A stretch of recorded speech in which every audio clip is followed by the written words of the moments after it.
Bonjour à tous, aujourd'hui, nous allons explorer une question fascinante qui a intrigué les scientifiques et les chercheurs depuis des décennies: pourquoi sommes-nous droitiers ou gauchers? La latéralité, ou la préférence pour l'utilisation d'un côté du corps plutôt que l'autre, est un aspect fascinant de la biologie humaine qui varie d'une personne à l'autre. Dans cette vidéo, nous allons plonger dans les différentes théories et les recherches les plus récentes pour comprendre les bases génétiques, environnementales et évolutives de la latéralité.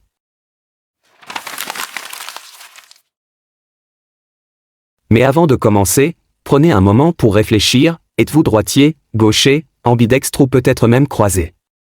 Et avez-vous déjà pensé à pourquoi vous préférez utiliser une main plutôt que l'autre pour accomplir certaines tâches? La latéralité est un concept qui se réfère à la préférence pour l'utilisation d'un côté du corps plutôt que l'autre. Dans la plupart des cas, cela se traduit par une préférence pour l'utilisation de la main droite ou de la main gauche au quotidien. Cette préférence pour l'utilisation d'un côté du corps plutôt que l'autre est observée non seulement dans les membres supérieurs, mais aussi dans d'autres parties du corps telles que les yeux, les oreilles et les pieds. Par exemple, certaines personnes peuvent avoir une oreille préférée pour écouter le téléphone, ou un œil préféré pour viser lors de la pratique de certains sports. La latéralité peut être classée en différentes catégories. Droitier, ceux qui préfèrent utiliser leur main droite pour la plupart des tâches. Gaucher, ceux qui préfèrent utiliser leur main gauche pour la plupart des tâches. Ambidextre, ceux qui peuvent utiliser indifféremment leur main droite ou leur main gauche pour accomplir des tâches.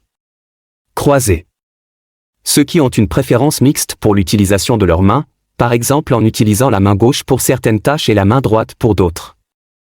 La latéralité peut également être observée dans d'autres parties du corps, telles que les yeux et les pieds. Par exemple, certaines personnes peuvent avoir un œil dominant lors de la visée ou une jambe préférée lors de la montée des escaliers. La latéralité, qu'elle soit droitière, gauchère, ambidextre ou croisée, est influencée par des facteurs génétiques complexes. Des études ont montré qu'il existe une composante héréditaire à la latéralité, ce qui suggère que la préférence pour l'utilisation d'un côté du corps plutôt que l'autre peut être transmise de génération en génération au sein des familles.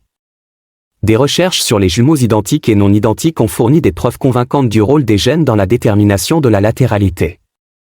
Les jumeaux identiques, qui partagent le même patrimoine génétique, ont tendance à avoir des préférences latérales similaires, tandis que les jumeaux non identiques, qui partagent environ la moitié de leurs gènes, peuvent avoir des préférences latérales différentes. Plusieurs gènes ont été identifiés comme étant associés à la latéralité, bien que le mécanisme exact de leur influence reste encore largement inconnu. Par exemple, des études ont identifié des variantes génétiques dans les régions du cerveau impliquées dans le contrôle du mouvement et de la coordination motrice qui semblent être associées à la latéralité. Cependant, il est important de noter que la génétique n'est pas le seul facteur qui influence la latéralité.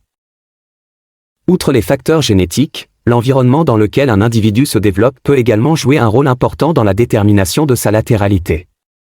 Par exemple, des études ont montré que les enfants qui ont été encouragés à utiliser une main spécifique pour des activités telles que l'écriture dès leur plus jeune âge sont plus susceptibles de développer une préférence latérale cohérente. L'évolution de la latéralité chez les humains est un sujet complexe qui a suscité de nombreuses théories et hypothèses parmi les chercheurs et les scientifiques. Plusieurs théories évolutives ont été proposées pour expliquer l'origine de la préférence pour l'utilisation d'un côté du corps plutôt que l'autre chez les humains. L'une des théories les plus anciennes et les plus largement acceptées est l'hypothèse de la spécialisation des tâches. Selon cette théorie, la latéralité aurait évolué comme une adaptation pour permettre aux humains de mieux exécuter des tâches spécialisées et complexes, telles que la fabrication d'outils ou la chasse. En ayant une main dominante pour effectuer ces tâches, les humains auraient pu améliorer leur efficacité et leur précision.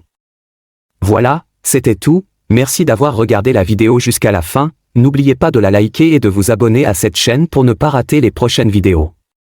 À bientôt.